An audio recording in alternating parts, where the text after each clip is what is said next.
Now, an 11-year-old boy with severe disabilities is suing a theme park in Cornwall for failing to provide suitable toilet facilities. Adam George lives with a genetic condition that weakens his muscles, affects his speech and makes him a full-time wheelchair user. Flambards says inclusivity is important to them, but the toilet would cost more than £40,000. It says it's installed a mobile hoist and a changing table in its disabled toilet. Well, Rachel George is Adam's mum. Hi, Rachel. Hello. Rachel, how's it come to this? Because actually Flambards is one of Adam's favourite places to go, isn't it? It is, and I would tell everybody it's a fantastic place. We love it. It's I've been wonderful. there, yeah, it's it is. a brilliant place. They've got so much to offer. The museum is great. The staff are great. We love Flambards. We absolutely do. We love it so much. We are prepared to take it as far as it needs to go to enable my son to go there. Yeah. So explain how Adam manages at the moment then when he goes to Flambards.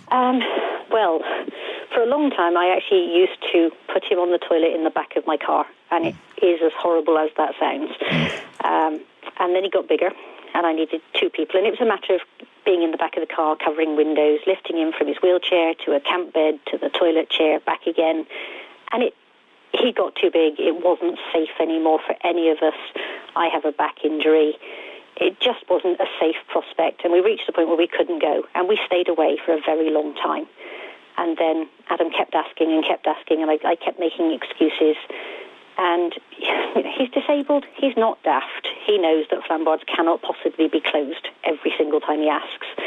And so we thought we need to do something about it. So we contacted them. And initially we had a really great response saying, actually, you're not the first people who've told us about this, and we'd hope to get it in over the winter season. This was June 2016, but when the 2017 season started, they still didn't have a suitable toilet that Adam could use. We tried again to talk with them. I gave them details of companies that install this equipment. They didn't discuss it with me.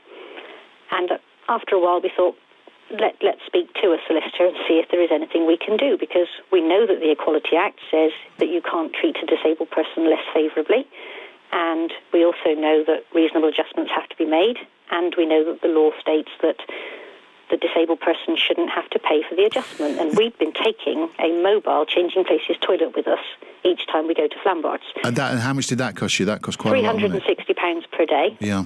And it travels down from Gloucestershire, and of course we have to book it weeks in advance, so there's no spontaneity, there's no waking up, seeing what a great day it is, let's go to Flambards. That just can't happen. So you want to go, they presumably love you to be there because Adam's had such great fun there, but they're now saying, it's £40,000 and that might impact on jobs. Do you have any sympathy at all with that point of view? Well, I saw Richard Smith say that on the BBC News this morning, and he was stood in front of their Skyforce ride. He's the general manager, just for those who don't know, yeah. In 2017, a year after we first started asking, and I'm quite sure that cost a lot more than a hoist and a changing table.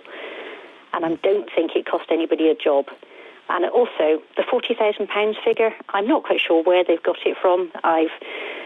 Cornwall Services installed one for £6,500. BF Adventure in Cornwall are currently installing one, as we speak actually, and theirs is coming in at under £9,000. There's a farm park in Southampton called Longdowns. They built one in a shipping container, and that came to £15,000. Portakabin do one that they can deliver, and that's somewhat more. That's under £30,000. Right. So actually, there are ways. There are a variety of options. So there are options. Rachel, just to bring this to a close then, how far are you going to go with this? I have an 11-year-old child who needs to feel like he's a real person and worth a toilet. How far would you go?